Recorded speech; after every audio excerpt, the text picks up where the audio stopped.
So now our next session is academic opportunities and job search. So we request the panelists to come up and we'll introduce you one by one. So we have Professor Shashi Imrose, who's at Ashoka. Both of them are at Ashoka. And Dr. Karishma from University of Pune and Dr. Dheeraj Bhatia from IIT Gandhinagar.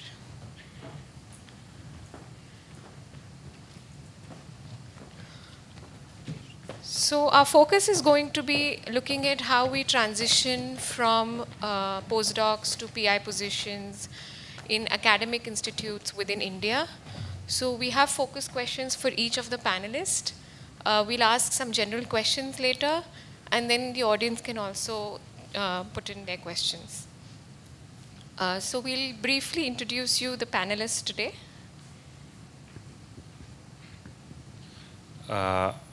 From the right-hand side, we have Professor. Okay, so we'll just have a very short introduction. Professor Shashidhara is currently associated with Karishma, Dheeraj Bhatia, Imrose. Okay, so we'll not give a long history of their work and awards. We'll directly go to the specific questions that we have for the panel members. For Professor Shashi, we have a question which is, how do we know exactly that academia is a field which is fit for us? Because most of the times, the late PhDs and early postdoctoral scholars are still trying to understand whether they really want to go to academics or there are other fields which can be a better fit for them. So can you shed some light on this? Okay, thanks. Good morning to all of you and welcome to IISER Pune and those who are out from outside IISER Pune. Before I start, I think I'll just mention this very personal question. My daughter defended her thesis only last week. Okay, so she's now thinking exactly the same thing, what you're talking about. There are multiple ways you can answer this. One is, of course, all of you are in research for some passion in academic research, right? It's not that you have come here to, I want to cure cancer or you want to cure some disease or any other problems. And most of you actually got excited because of the discoveries that have been made. From school days, you must have read about Darwin, Newton, Einstein, and then later in the BSc and MSc, again, some interesting topic in biology or chemistry. And that's how we got into academic research, and then wanted to do research. And doing PhD is the time when you realize what it takes to do research. That's when you have to introspect. Nothing wrong in getting up to PhD, and that's when you have to introspect whether you are really this is the profession that you want to pursue. The reason is, it's not just your academic passion which will drive your profession. It requires a lot of other talents, right? One is your communication skills to talk to others, your ability to manage multiple things, parallel processing. It's about doing experiments. For example, I keep telling my students, when you come to third or fourth year, right, by the time they should be doing at least 3 experiments in parallel processing. It's gone are the days when you say 1 experiment I'll do and finish this and I'll go to the next one. That happens in the first year, second year. That's fine, nothing wrong in it. That's how it should be. But by the time one goes to third or fourth year, they should be already doing parallel processing. And that parallel processing also helps you to do other parallel processing. Say, if let's say tomorrow you want to take up an independent profession, you have to deal with students, you have to deal with grant funding agencies, you may have to go and teach, you come back and you deal with your deans, your administration, variety of different things. And you may be in some committee of the institute or university where you have to talk about, discipline on the campus or indiscipline in the hostel. Variety of things you need to deal with. Are you really cut out to do all of this? Is first you have to ask. Because purely an academic profession that you want to take, out of pure interest in the subject, right? That was the time in what you call early 20th century romanticism about science and academics. It's not the same now, because science has become a, a very an enterprise. It's state-sponsored, unlike earlier days. And because it's state-sponsored, there is also more accountability, more paperwork, right? And whether you really ready to take it up is everybody has to introspect that one. But doesn't mean that you have to give up your academic passion. There are other alternative ways of doing it. You can become science communicator. You can be purely a teacher. You can teach, you can flow out all your thoughts about science and romance about discoveries and about what Newton did or Einstein did do and kind of stuff. And you can actually, through teaching, you can contribute, right? And it so happened that if you also look at from the population dynamics, typically what ecologists talk about, it's also true for cultural and societal dynamics. Typically in ecology, they say 11% of everything is used, right? So a predator would prey only 11% of the prey, and a grazer, a cattle would only graze 11% of the grass, kind of thing. Our absorption capacity is only 10 to 11% in academia. Because if I, take one PhD student every year, right? My job is for 30 years, right? And I cannot go on replacing my job with a new person every year, right? Once in 30 years only my job will get recycled. So typically about 10 to 12, 11% is the intake capacity in the society, of course at the steady state. We are also expanding. In India, we are expanding. So that's why in India, it's something close to 20% of the PhD students can get academic jobs. That means you're talking about 80%, which is a huge number, who have to think of alternative career. It could be industry, it could be teaching, it could be science communication, science administration, management, variety of different types of job which requires PhD. So there's a question from the audience that's related to this.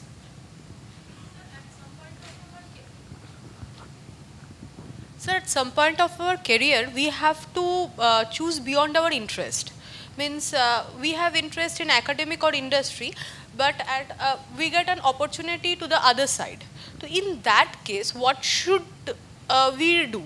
Because we have to keep in mind some very important criteria, that age limit, which is one of the most important factor, or further what sort of opportunity we can get if we missed one or two opportunity. Okay, so this is not just only you, it's also our responsibility. See, when we take PhD student, or when we run an institute like this with hundreds of PhD students on campus, it's also our responsibility. We know that only if 80% of the students can come back to academia, then we cannot train everybody like an academic scientist. So we have to provide transferable skills, right? And it's our responsibility to arrange all those, the opportunities for students to develop those skills: entrepreneurship, industry-related work, applied work, or translational work. You go to the field and take your understanding to the field. For example, those who are working in infectious diseases, actually there are many more opportunities. Those who are working in agriculture, in plant, and in infectious diseases, it both are somewhat like field work is regular. You can go to the farmers. There are several positions where you have to directly interface with the farmers, with those who work on agriculture science.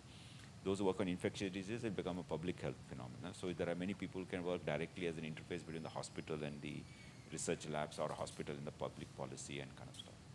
So these are the transferable skills they have to develop. And if they have to do it an early, by the time third or fourth year of PhD, that's when we should organize more and more workshops. One of the tendencies of most of us in academia is, oh, my PhD students should be working in the lab all the time. We have papers, their papers have to be revised. They should not go to this workshop, don't go to conferences. Endlessly we try to restrict, which is wrong. I think most of the time we are the wrong end of the, Thank you, sir. I think all of you should think of trying to develop some skills which is required early time, before you turn 30 or something, so that, as you said, age becomes a problem if you try to think of something new later.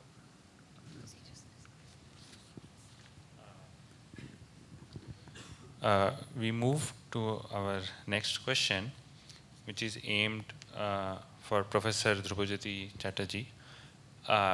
We all know that we were discussing yesterday the importance of networking or the advantage that the Indian postdocs get of networking with each other and to understand the Indian scenario better. So we would like to ask Professor Dhrubajyoti what he thinks about the importance of networking in academia. This should be a question for us also. The networking thing, that when we actually as a faculty, when we're doing work, all the time we find it out that, okay, it's my work. It's not actually involving others also in that work. But right now, the call for the day is that unless you network, unless you can do collaborative research, you cannot do it. Not only research, for any other, you have to collaborate with others. And say, for example, right now the government policy is also not to fund the individual organizations. They want to set up the centralized facility at different corners, and then so that the people from all the different corners can come over and do the whole thing. So it is a demand for the day that we have to do networking.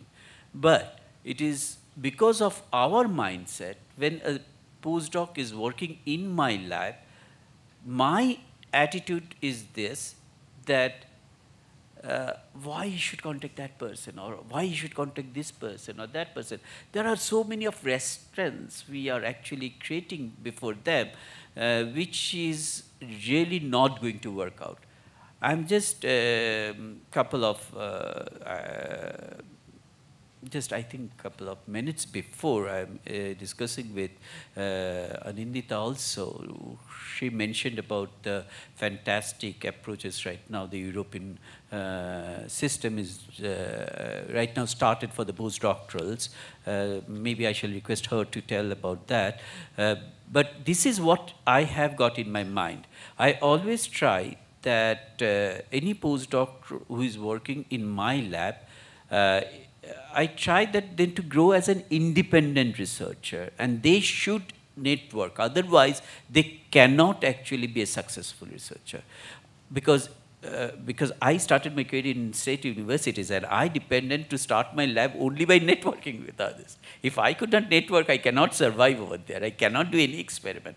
So from my actual experience, I always want that networking is very, very important. And it is us who have to encourage these things to our postdoctoral students. And the other thing also I find that it is important that they may be, in my own project, they may be a postdoctoral researcher.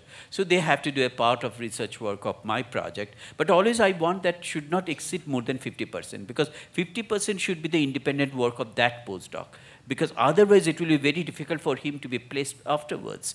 And if he comes with his own fellowship or anything, then I said, nothing doing. I'm just providing you the infrastructure. Even for the paper writing, you don't have to give my name.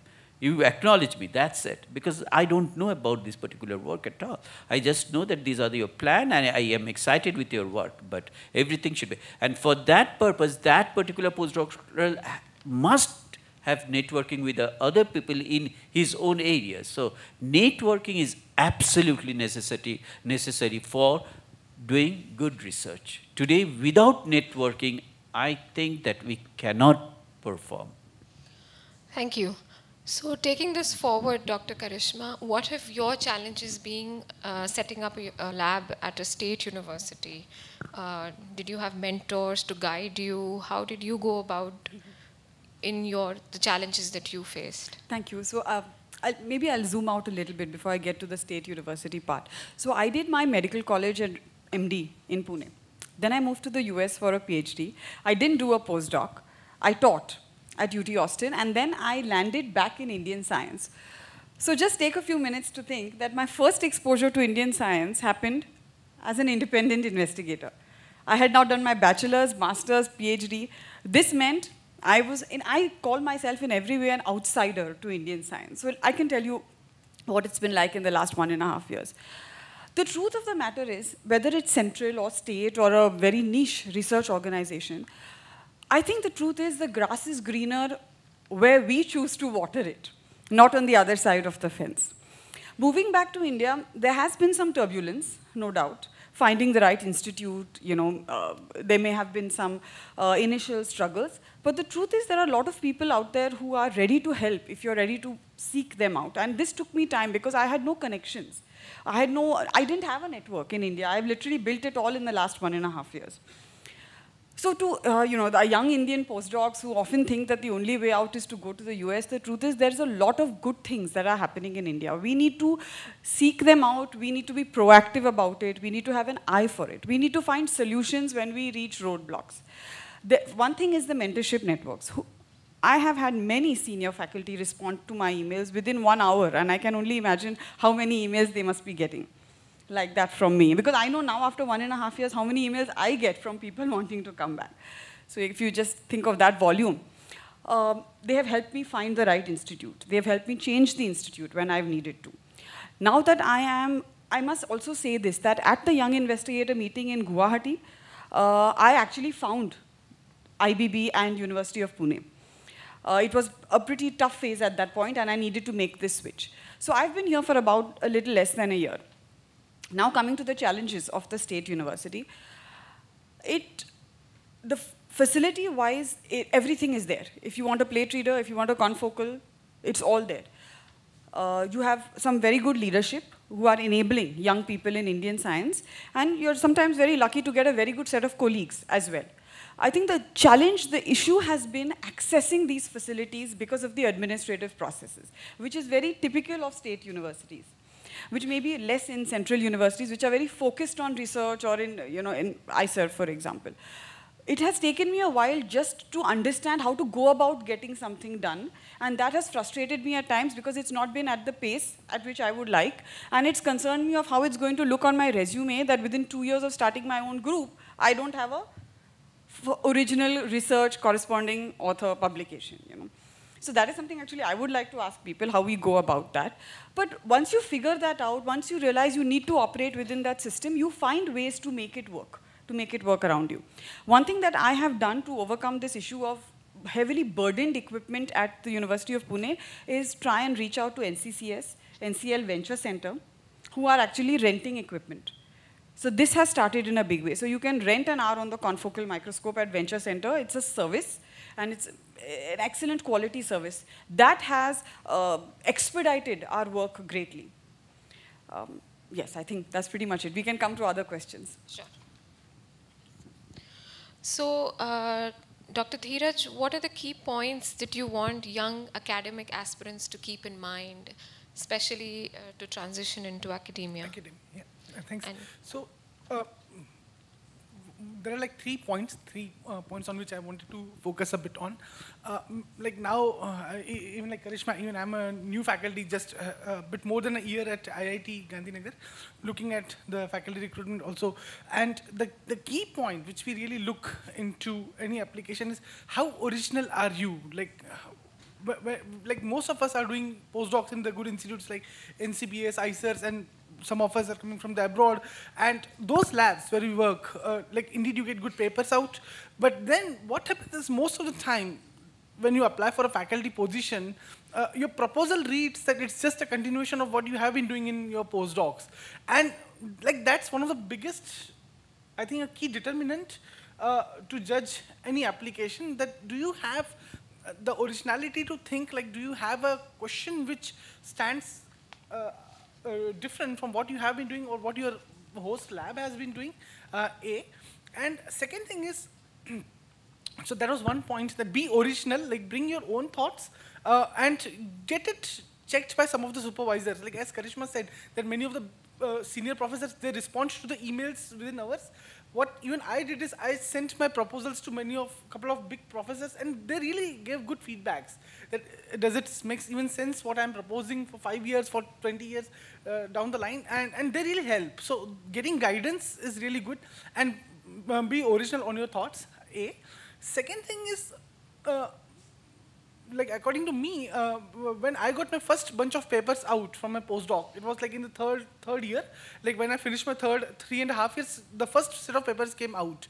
And typically the fellowships in US, Europe are for 4 to 5 years. And like postdoc supervisors always ask you that you want to stay for one more year, get one more nature, get one more science.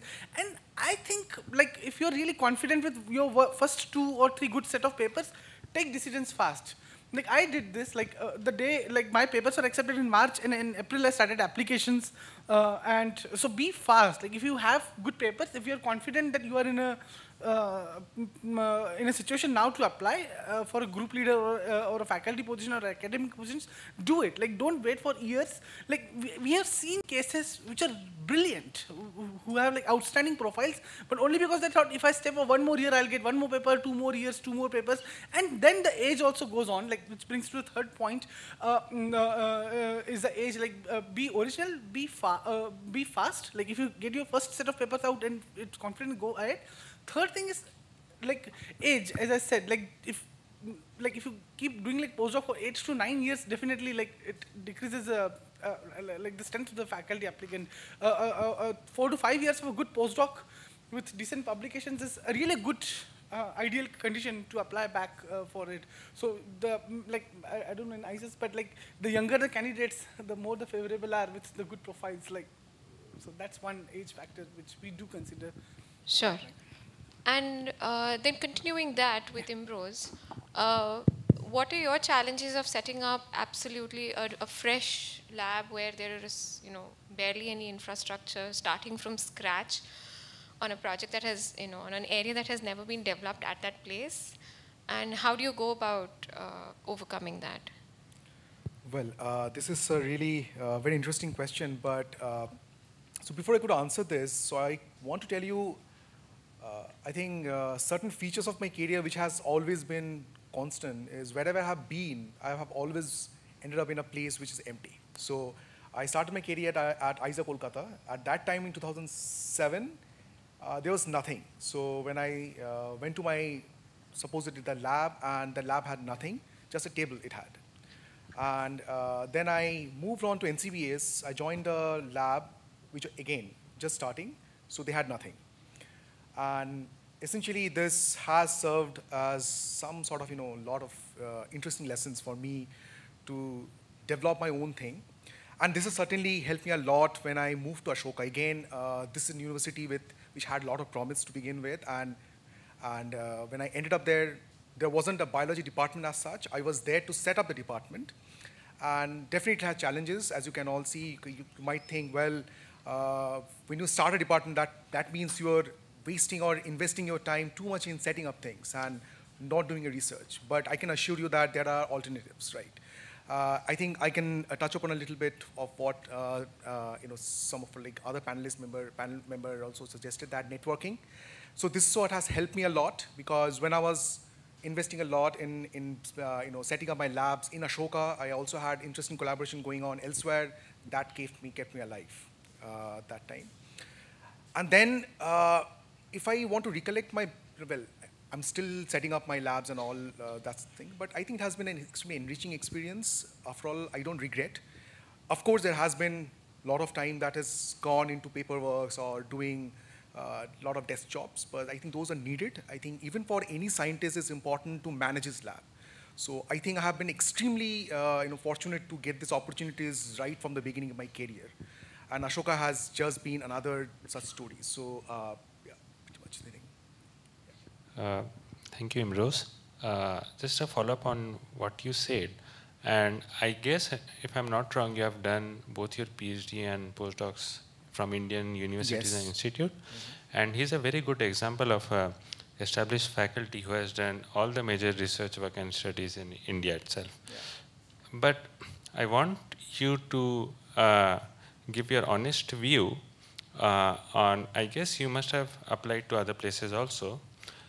Did you ever face a discrimination because you didn't do a major research outside India while being interviewed or giving presentations elsewhere?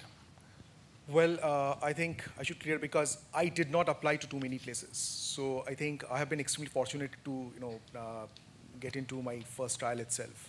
But definitely I would like to share my experience, because another thing, when I started my, when I finished my PhD, so there is a transition time when the number of postdocs in India were increasing. It was in 2012. When I joined NCBS, there were at least, I think there are only 7 or 8 postdocs, and it was not a very, exciting situation overall, because still we have this thing in mind that, you have to be in abroad to do good research.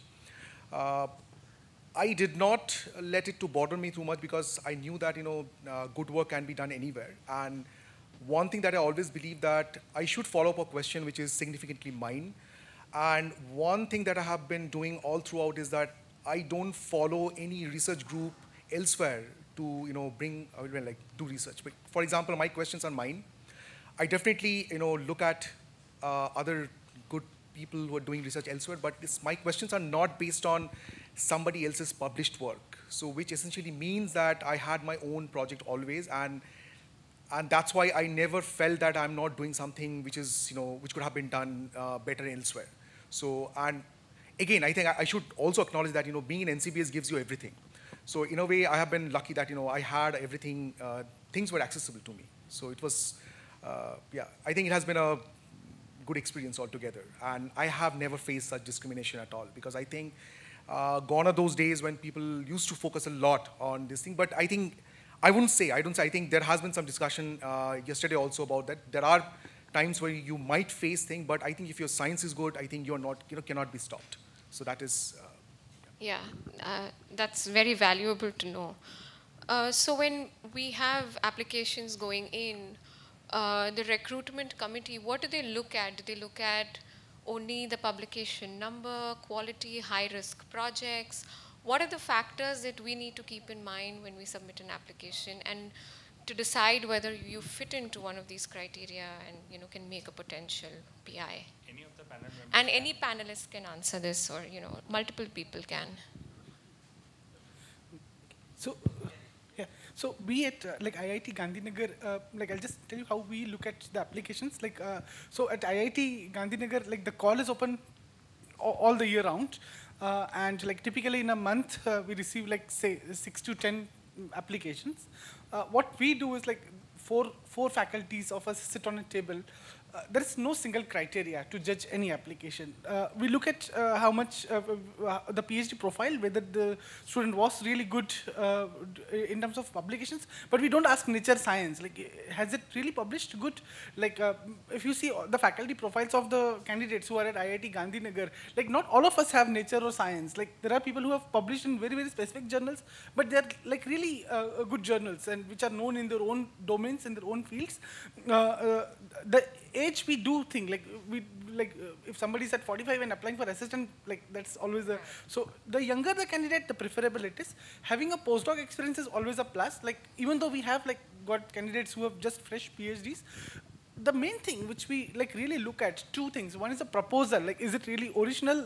Is it just not copy paste from his host lab grants?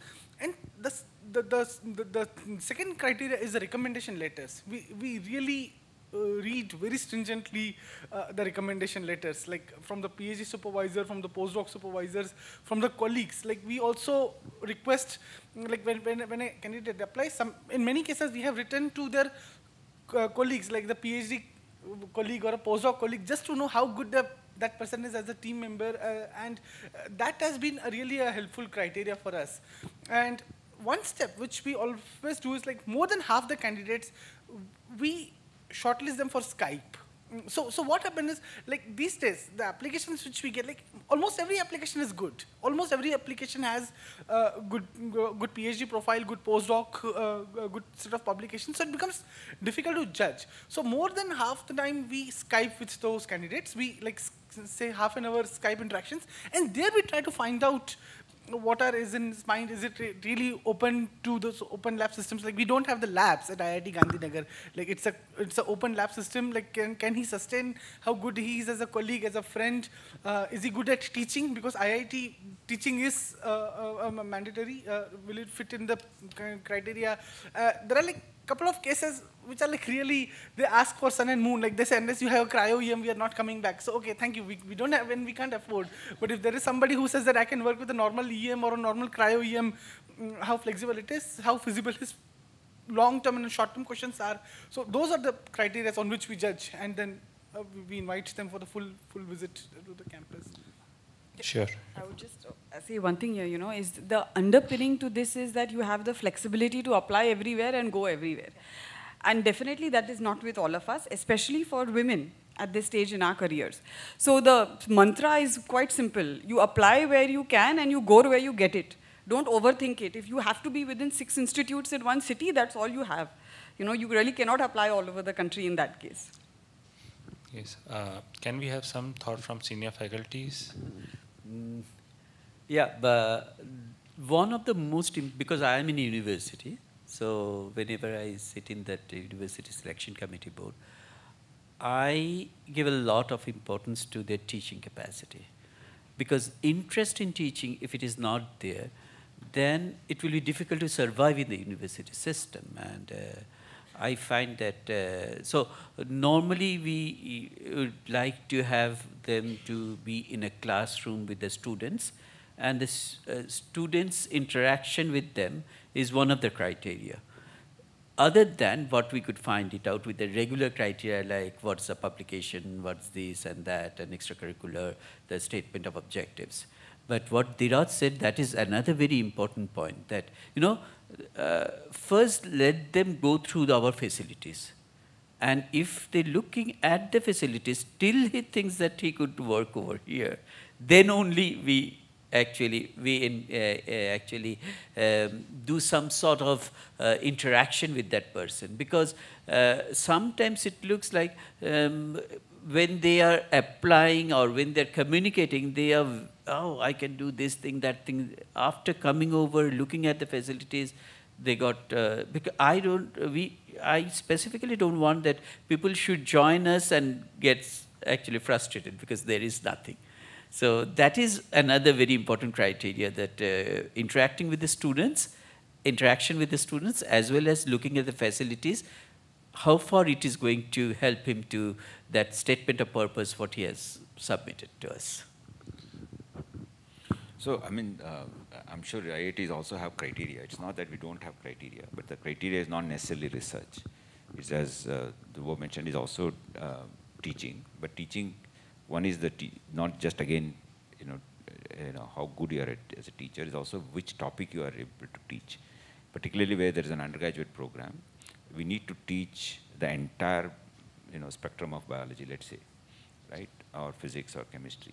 So we can't have too many immunologists or too many cancer biologists or too many, structural biologists. So we need to spread them across the diverse topics. So that's where we need to always look for someone.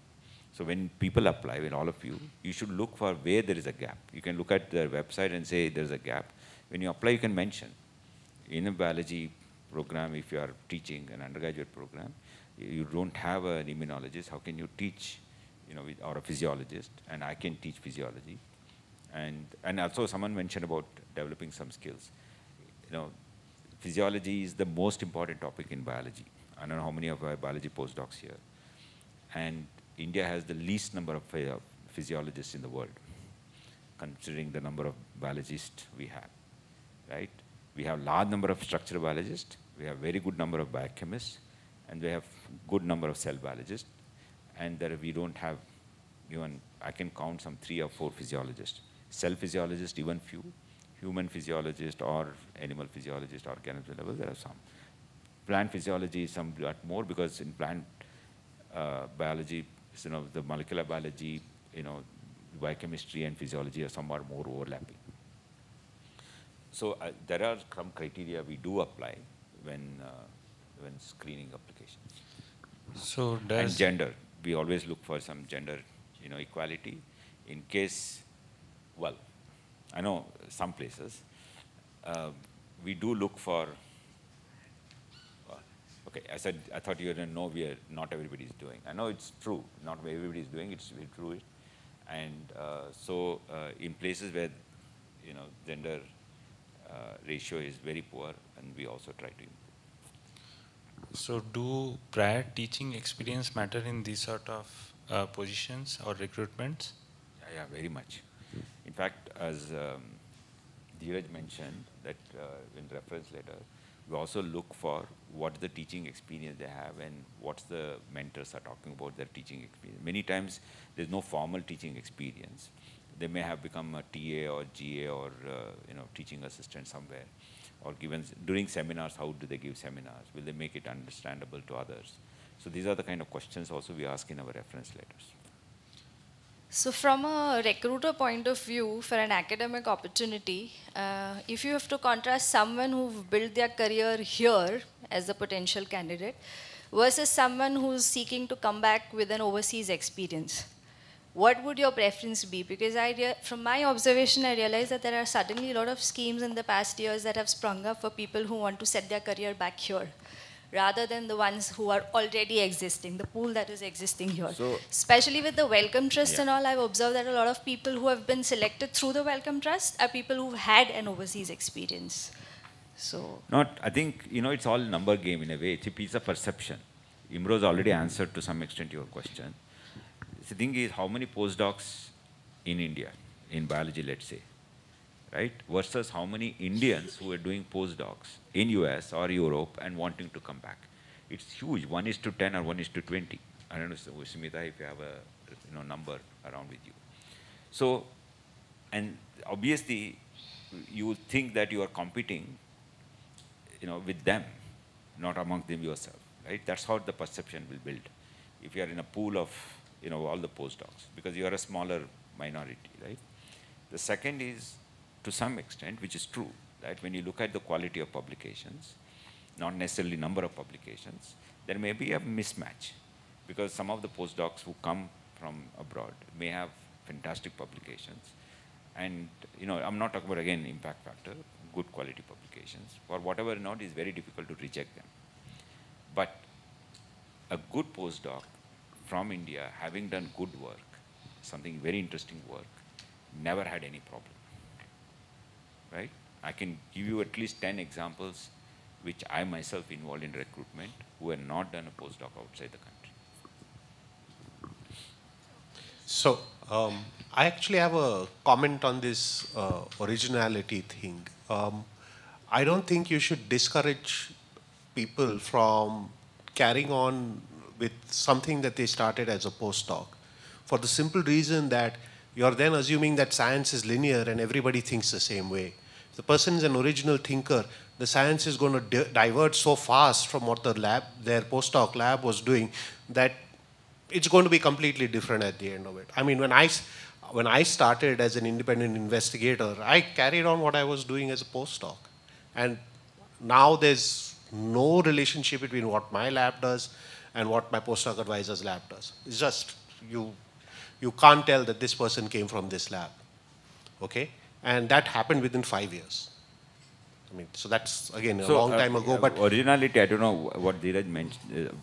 I think, to my mind, originality is not necessarily a different topic, because it's almost impossible to think your research in a different topic. Many times, it will become a logical continuation of your work. That's somewhat problem. Yeah.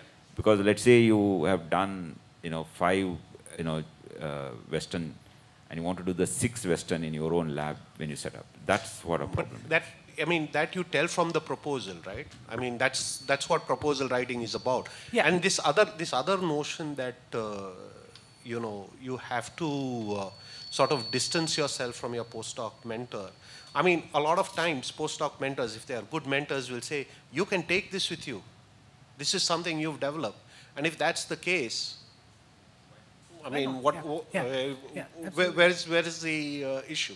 Yeah, because like when I said originality, I actually meant, like, let's say you go for a postdoc, you take a protein A, you do 10 experiments, get a paper out, and then you write a proposal that protein A does this, protein B, I'll do the same. So that's just a linearity. Like, where are you running your brain? So that was when I said originality. Like, you show some novelty aspect to that, and like, sure, like many of us carry our postdoc topics with us, and many of us have done really good job. Now, there are also cases which we have seen where the candidates, they publish some good papers in the postdoc lab, carry exactly the similar projects back to India, and they fail because they're competing with their own postdoc labs. So that was a word of caution from my side when we say original. Sure, why not? Yeah. Absolutely, yeah.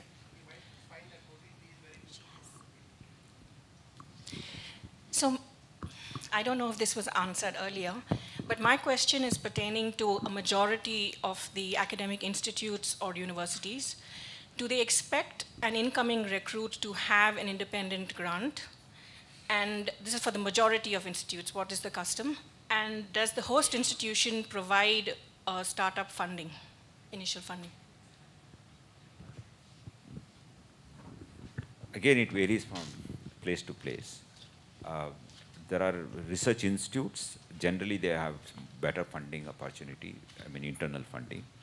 They will not recruit unless they have some funding for the researchers, right? If you go to a DBT or DST or a CSIR institute. And they'll also have lots of, a good amount of core facilities. So you can plug in very well, and within a week you can start actually your own experiments. In places like where, MHRD institutes, like Human Resource Development Institute, like IITs, universities, and ICERs, our mandate is more of teaching than research, because of which general internal funding is always low for research. And the expectation is you generate your own funding. And among them, a few of them will have better infrastructure, so that it's not that difficult for you to, even if you don't have money to start, with help of new colleagues. But if you even bring in small amount of money, you can actually do much more simply because there is already infrastructure. But if you go to universities many times, you may have to build everything from the scratch. That's where you need big amount of money. Unfortunately, it's lopsided. The people with extremely good CVs are the ones who will go to place where there's already a lot of money. Instead, if they go to universities, because of their good CV, they can actually get better grants, and the universities will improve. And in institutes, anyway, they have good facilities. They can still get, of course, everybody is good. There's nothing like, in a scale of, 0 to 10, and 8, 9, 10, hardly any difference, right? So people say, oh, 8 all go to universities, 9 all go to ICERs and IITs, 10 will go to NCBS or TIFR. It's not going to make much difference. But I think we need to change the system a little bit, where some of the best people, if they go to universities, hopefully they generate more funding. One more question. Yeah. Good afternoon. I am Dr. Nayak from Osmania University, Hyderabad. My question is Dr. Chatterjee, sir. So you're working in State University, that you have a Vice Chancellor, present. Sir, in State University, my question is a little bit deviate. So there is some roster role of reservation, sir. Sir, recently my university celebrated centenary, it's completed 100 years. I am from the botany department. Till we did not get the ST reserve post in our department. So what are the recommendations? So being a postdoctoral fellow, how we can put an application to our Vice Chancellors to please follow the rule of reservations? So what is your suggestion, sir? So, right now, every state government is actually sending this roster requirement to the universities. So Vice Chancellor must abide by that roster requirement. So it is not actually your application. It is in general.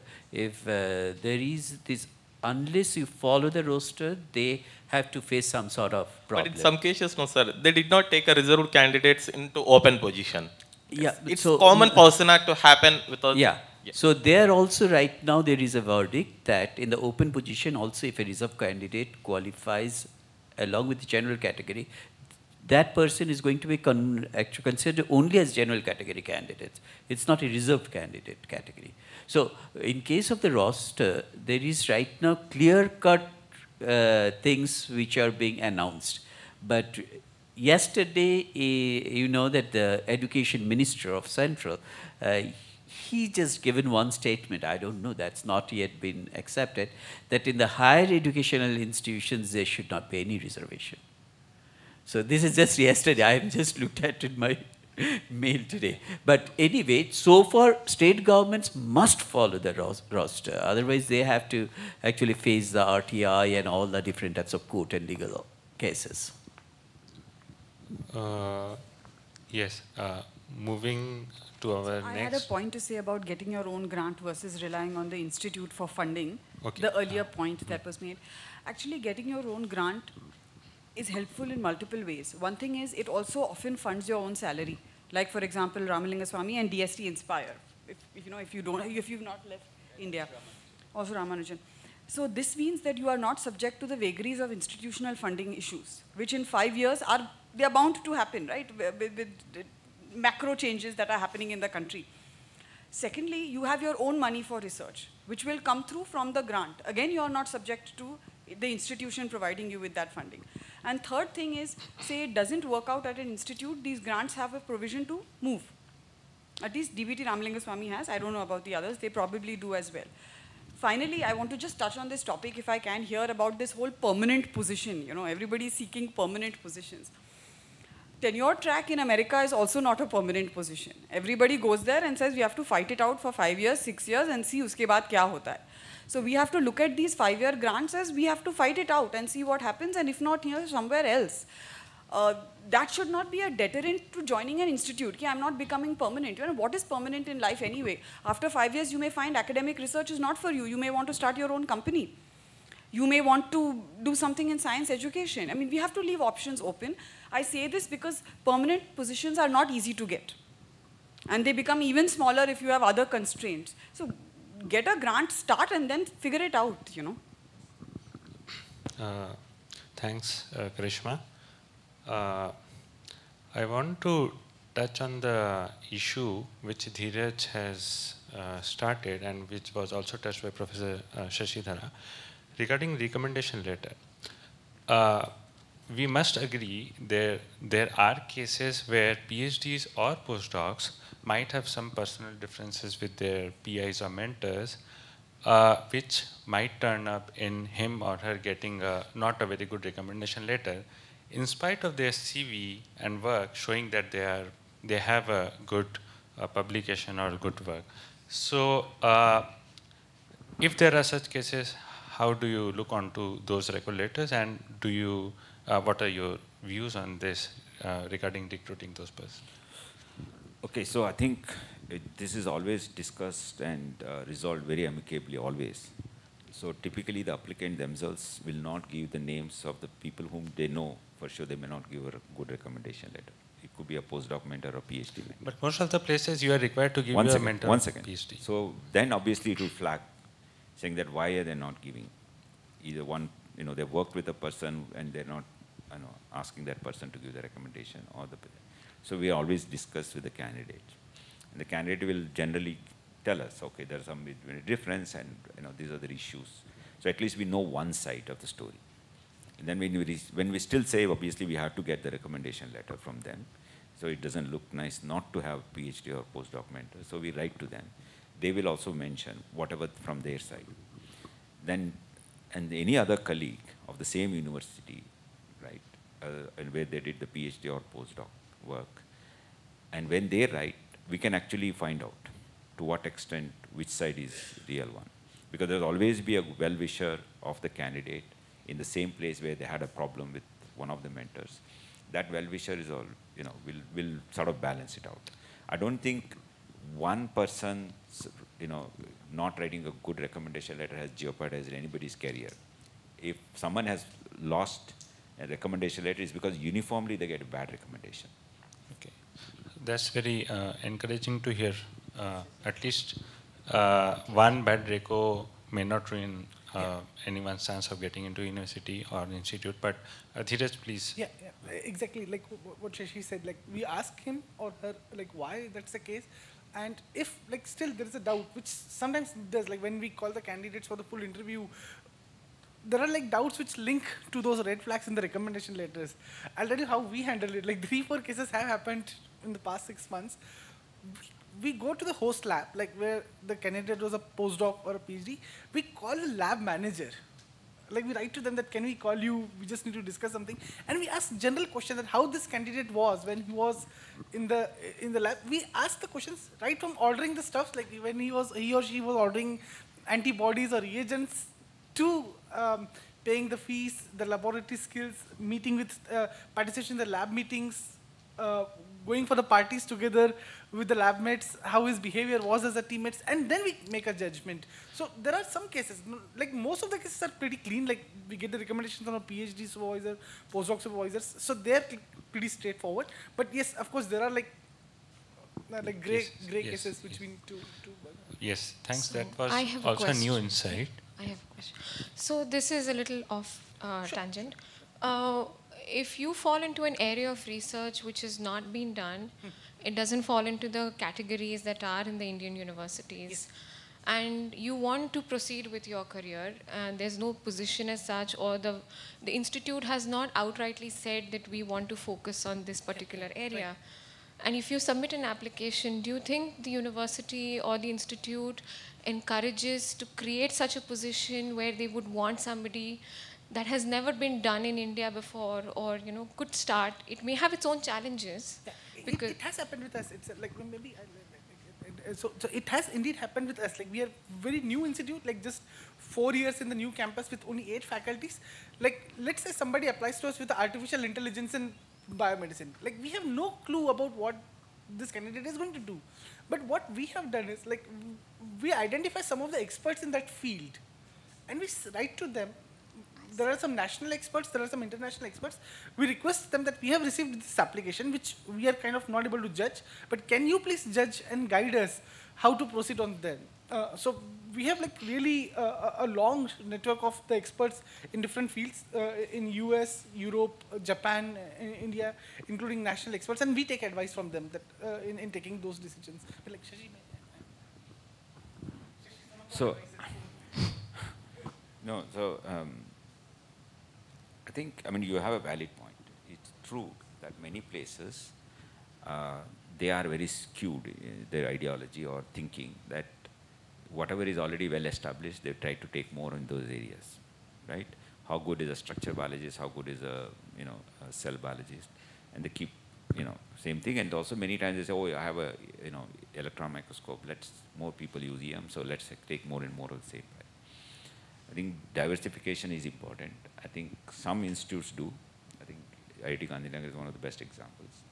And and at least thankfully, because of the teaching requirement wherever there's an undergraduate program, people had to come from different research backgrounds. So there is at least some semblance of some new areas also coming in that pretext.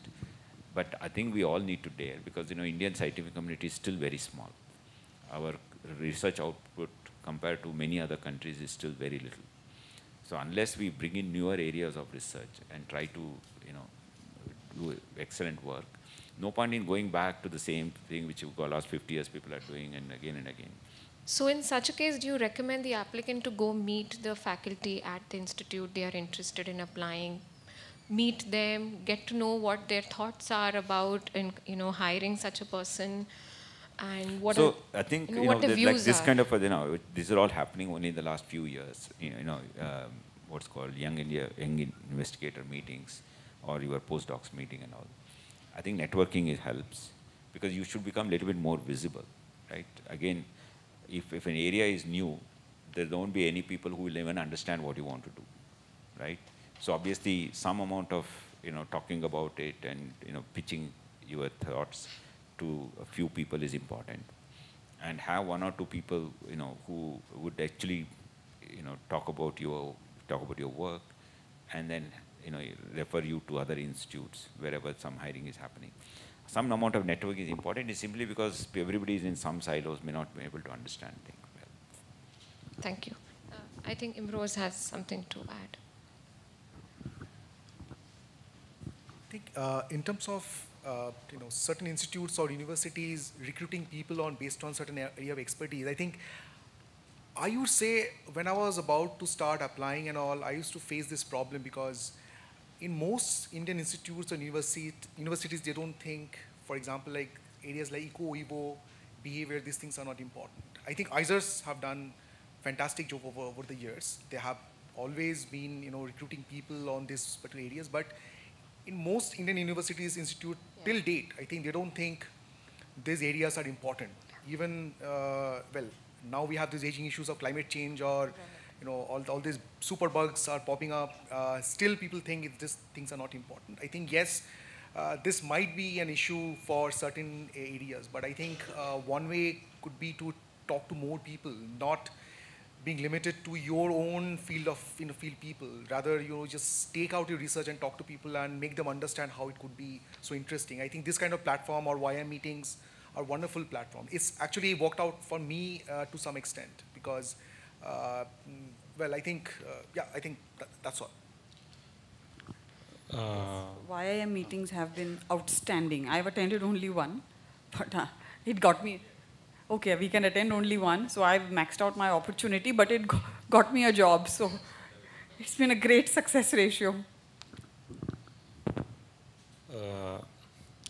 Next, if a fresh application comes to you for screening, new aspirant, there would, suppose if you are given 3 parameters like number of postdoc experience versus number of papers versus high risk projects which might not lead more number of papers or high impact factor publication currently. How do you weigh them in general, or which one of the parameters is given more importance or less importance? Is number of postdoc experience versus number of papers versus high risk projects? Okay, so to some extent, Dheeraj already explained. I actually concur with what he said.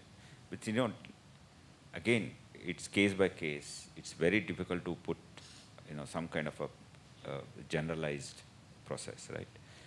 Now, someone who is doing every second year a new place a postdoc, sometimes we're also very suspicious. Why this person is keep changing every year or every second year is some problem. It cannot gel with other people and they have to keep changing. And second is, you know, age. Someone mentioned that, you know, younger age is always better. It's not necessary. Whether we age and your research output corresponds. Right? Someone coming with, you know, let's say 40 years, but correspondingly they have really, really good, you know, publications or research output, right? And so why not? We can take, we do take, we have taken. And then if you look at the number, I don't think that's a criteria anywhere. I don't think it has been a criteria anywhere, because number-wise, you know, there are a number of types of fields where you can generate 30 papers or 20 papers during PhD alone. I don't think, you know, so number does has this been a criteria as anywhere. a negative criteria? Number is not a negative criteria. Obviously not a criteria. Obviously you also look at how many first author, how many second, how many third author. In a lab where everybody works as a team, everybody contributes 1 or 2 small experiments, and everybody is an author, there can be a you know, large number of papers, but may not be as a first author. So how many first author papers is always important, not necessarily what's the, even again, large number of first author also is not so important if the quality, how deeper the work has gone, or it's just superficial ones and kind of stuff. See, again, it varies from field to field. True. In some field, it's easy to publish, even, you know, some observations alone. Something, a new area, you're doing some observations, let's say in biodiversity and ecology and kind of stuff. Some new observations can be published very quickly because it's very interesting. But not necessarily a lot of, you know, detailed study has been done. They themselves would know, but at the same time, they also want to report as early as possible before it becomes extinct because of climate change. So it's better to report spotting some interesting bird or interesting ecosystem. So again, we need to look at a variety of different criteria. It's very difficult to give you one particular formula. Yeah. Yes. So can you explain the option D? No, like as like Shri said, that it's not one criteria. Okay. It's not one. It's like bunch of criteria which you need to think about. Like as also for number of publications. Like please look at the faculty profiles at IIT. One of the faculty has only 2 papers, but like that both are in science. So we understand the quality. So they're the impact factor of the. But like the work speaks. The work speaks. Like the recommendation letters of the postdoc. It still says that why to. It's combination of multiple factors. It's not one criteria. Anyway, I just want to add something different. So I'm chairing the advisory committee he mentioned of IIT Gandhinagar Biological Sciences, and he's there for only for a year now. And my one worry is Dheeraj has spent so much time on these things. He's a fantastic recruiter. But we are also worried about what is going to happen to his PhD, his thesis, not his own research. What will happen to his promotion? So, but he's a fantastic recruiter. I think he has done such systematic studies.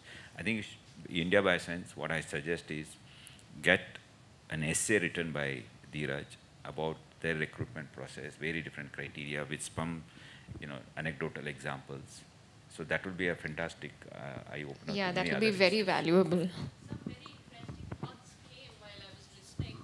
to this whole conversation. This whole conversation sounding very positive, the way things are growing. So there were few thoughts that I had that we would definitely take it forward. I think. Yeah, question primarily for Shashi, but for the others too, because you were all talking more from the perspective of institutes which are new and are in the mode of hiring a lot of people. We've all gone through that phase, and I think there is a primary difference between when we are new and we are expanding versus when it's a more matured institute and people are now looking for more of quality and less of quantity. So how would, for example, DJC would have the perspective from Calcutta University and Shashi from IISER Pune, when you would have matured to a 10-year-old institute or a 100-year-old institute, and then you don't really want too many people. So that's typical Indian, cultural system. More the grey hair you think, more wiser they are. So typically all our committees have only grey-haired people, and internal even in the institutes, within the university system. So any recruitment or faculty selection, for example, let's say in a very new institute, joining assistant professor can be head of the department. Right? Imrose was head of the biology department, founder head of the biology department. And in IIT Gandhinagar also an assistant professor is heading the biology department. And they're doing a fantastic job. Right? I think we underestimate many times how we need to have a senior professor to start or head the place. But as we grow, the same places will also become more conventional. Because they started, they had a certain way of doing things. First thing they tried to do, oh yeah, we did this, we should do this. No, what younger people are coming and they're trying to change the system, change the color, flavor, and of the place and culture of the place. We should not allow this. And then tendencies, only senior professor should be in the selection committee or shortlisting committee. And that's we should do away with. I think shortlisting should always be by younger people, right? In the, as soon as you join, you should also be part of the system. And younger assistant professors should be in the shortlisting. At some point, you can always take advice from the people who are in the, but I think problem has been from IISc Bangalore, which is 110, 120-year-old institutes, to, IISER Pune. We tend to become very quickly, sort of old age, or old boys school or old girls school or something like that. Not girls. Old faculty school. Just to add that we are talking about a lot of recruitments where we are looking at the quality of the faculties and others. But I can tell you that the older universities or the state universities, we have another parameter which bothers us most is the interference from the government itself. The whole planning of who are going to be in the selection committee, it all depends on that they want to recruit XYZ person, based on that they actually form the selection committee. So we are talking about that where it's free from that, but majority of the universities, they have this particular problem where the interference from top people actually guides the recruitment, which is really bad. Yeah, so it was a very good question from Anindita, and my question is related to that. So if a person applies, let's say, to IISER-like institute, can you explain what are the stages through which the application goes, and maybe some, advice how to, climb those stages, how to clear those stages? Like we have heard you have to give presentation, sometimes there is chalk talk, you have to interact with faculty. So again, it's somewhat different in different places. Something common is, well, there's nothing really common. So first step is, of course, application, online application. There are some places still they ask for hard copies of application. In some places, they're round the year, anytime you can apply. In some places, you only have to apply against a specific advertisement, a call, what they call. And so the first thing they do is, of course, shortlisting. Only the shortlisted candidates are asked to come. In some places, in some universities, you cannot do two things separately. So they say they shortlist and then ask you to come for the interview directly. Right? And many times the interview happens in the Vice Chancellor's chamber. You don't even go to the department. And that in the interview, may not be even presentation, sometimes with presentations.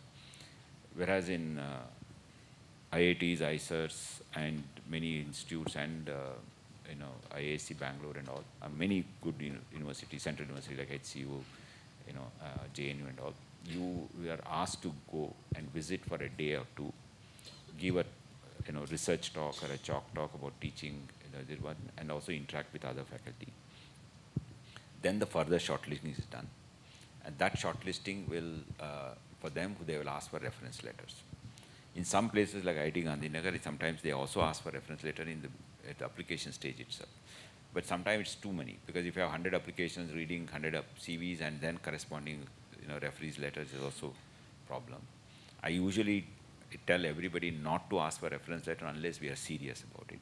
The reason is, let's say I'm an applicant, I applied to 20 places. And my supervisor had to write 20 reference letters.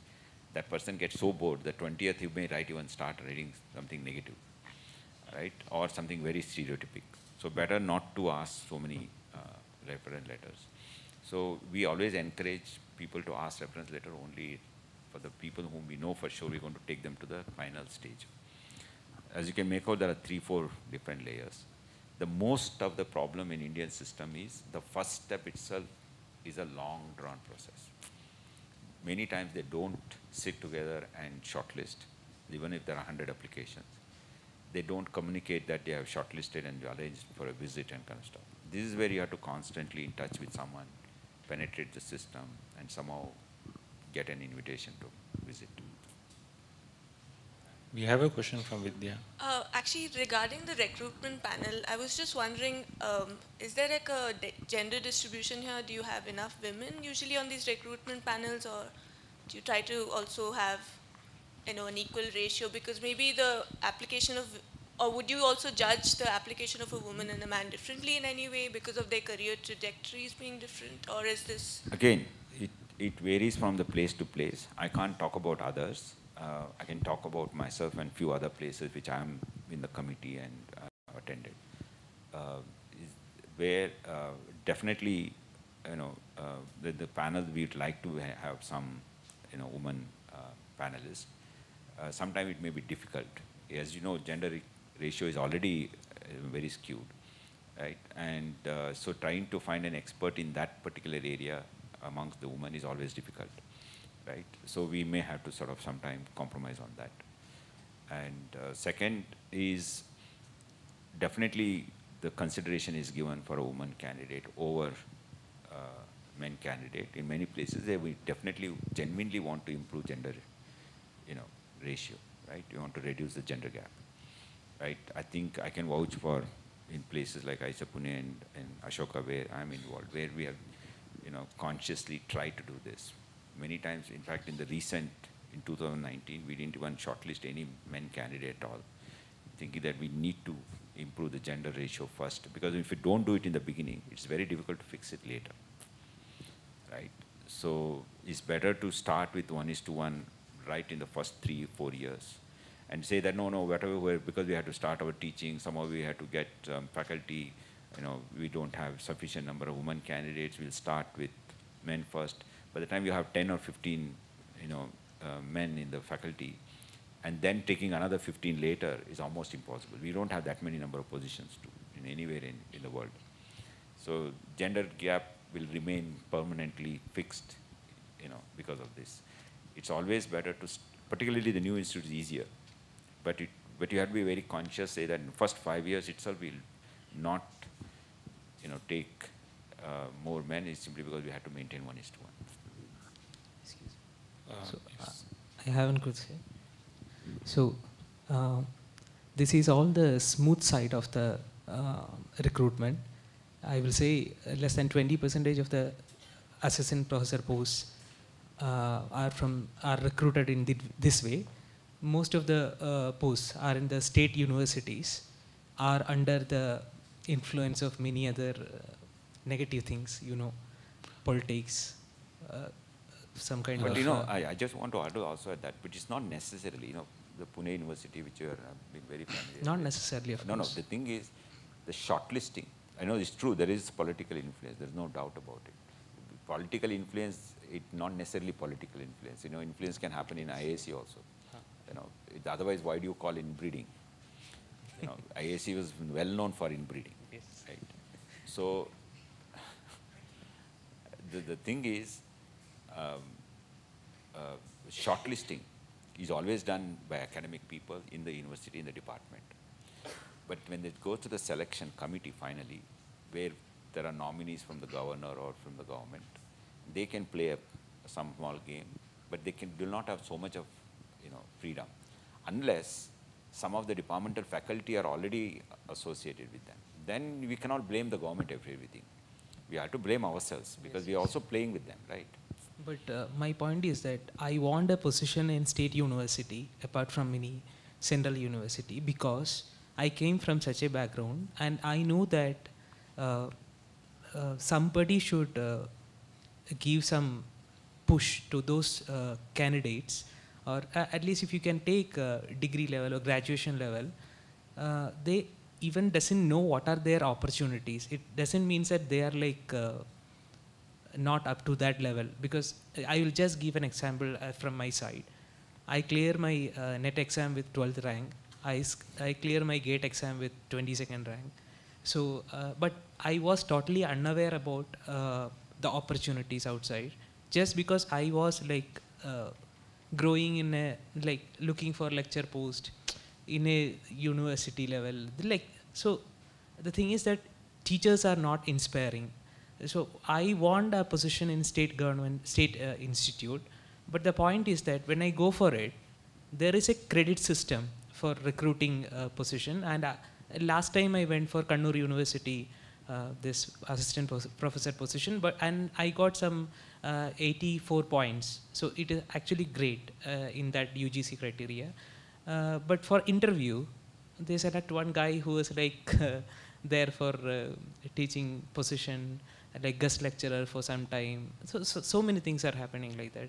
So I am not dust with that, but the point I am saying is there is a clear okay, pool. I think, understood. Let's say in the interest of the time, we are living in a society, and many aspect of the society is reflected in our institute. So we are not completely immune from the society, right? Everywhere. There are scientists who talk about cow urine. There are scientists who talk about Ganesha being transplanted long ago. It's not only politicians. Scientists also do talk, right? And so I don't think we have to blame some X, Y, Z. We have to blame ourselves. We are part of the one nation, one community, one population. So in the first question we started asking is, how do you decide whether you want to take up an academic job? This is another criteria which all of you have to think about. That's precisely what I'm saying. You have not only our academic interest, your expertise in doing some experiments, right? And your expertise even teaching alone is enough. You also have to understand whether you are cut out to do all these managerial things in a society which is so corrupt, in a society which is so disorganized, right? And so you also have to think that way. And all of us are trying to do something, good for ourselves and good for the others in our own small community. It's not a easy job, but if you really want to do it, one has to accept that this is the problem in the society. We have to somehow work around it. And mentions about, we are not aware of it. One way you say is you should, now that you are aware of it, one way is you will give us some opportunity to make others aware of it. There are channels, at least now there are, right? For example, this PDF meeting itself is something third one, very recent one. Young investigative meeting is only 10-year-old, right? India Bioscience is about 8-year-old. and we can actually communicate through India Biochem Science to as many people about these issues, about our opportunities. Forget about negative things, positive things, opportunities, and you can help us doing it.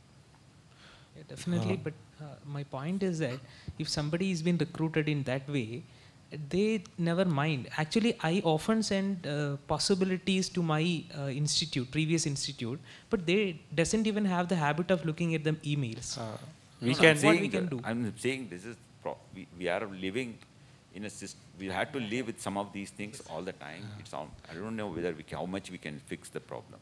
We can only fix certain problem. I can fix, for example, if my students has a problem with some cloning, I can say, okay, I can help you in how to sort of, do it, but I can't fix everything, right? So basically, we all of us have certain limitations. So we are almost, we only have a minute left, so we can't take more questions now. But I think Dhanashree has some point to make. You want to ask a question within a minute? So this is the last question. So yesterday we had a networking session where we discussed with participants about what their doubts about the systems are, where one question was asked, which is not addressed here, so I'll ask. There's a lot of confusion about the age limit in different systems, universities, IITs, IISERs, premier institutes, DBT versus DST. So if anyone can... Especially in the recruitment process, yeah. Some has 35, some has 36, some has preferably below 35, some has no age bar, of course. So I know these are the filters which are kept to have some filter in the list of applicants, but does that necessarily always reflect on the quality of the applicants? It might not be, but are there better criteria which can be put forward in future, in time to come? So again, it's somewhat more historical. See, universities and IISERs and IITs are set up as an academic places to teach. So they only say preferably because they cannot impose that, you have, for teaching, they can't say, you have to be below 30-year or 32-year-old to teach, certain like structural biology. So obviously, age, you can, instead of assistant, you can join as an associate professor. If they have some corresponding author publications, you can directly join as an associate professor in many places. Or an assistant professor, even at 37, 38, 39 also, people have joined as assistant professor. But in research institutes, the reason research institutes have this is, initially they were all started in 1950s and 60s with a clear mandate to do certain specific tasks, like ISRO or DRDO or even DBT, DST. They're not meant for basic science. Only now one or two institutes are doing basics like NCBS, CCMB and all. Initially they all came with a certain mandate. Develop some drugs, develop some vaccines, or make some tractor, kind of a thing. And when they mandate, they had positions. And typically, like in the government, they wanted to create some positions, and they had to put a salary structure. In the government, whether it's railways or in the revenue department or in other places, whatever the criteria for salary, the same thing they transferred to these places. But instead of secretary, joint secretary, under secretary's director, they just named it as scientist 1, 2, 3 or ABC, whatever. So just because they are named scientist doesn't mean that they are completely free to take of any age group. It's also associated with the salary structure, but they come with a predetermined mandate what they're supposed to do. And even when the new institute started, let's say CCMB was started as part of the CSIR, and NCBS as part of CCMB as part of CSIR, and NCBS, TIFR system and others, they're still carrying the whole burden of their age restriction depending on the salary structure.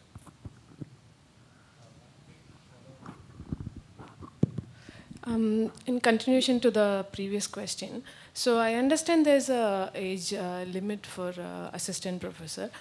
I said there is no age limit for assistant professor. No, whatever the notification is for the Central Research Institute, it's 35 years of the age limit.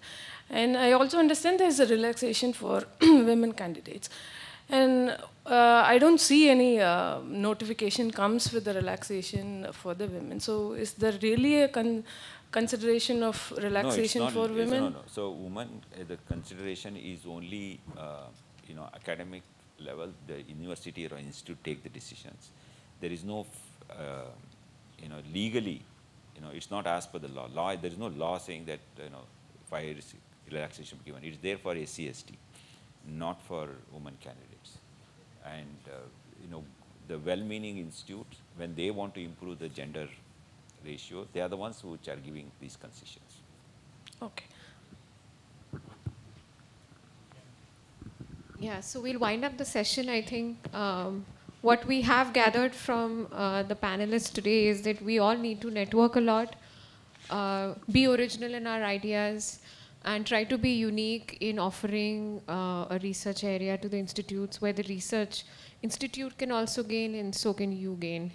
And it's a mutual benefit. And also the other factors that we hear from others are not necessarily true. So it's better to go ask if you have doubts. Don't keep them in your mind and network as much as you can. There might be other questions which some of the panel members would like to interact over the lunch period. So thank you to all the panel members.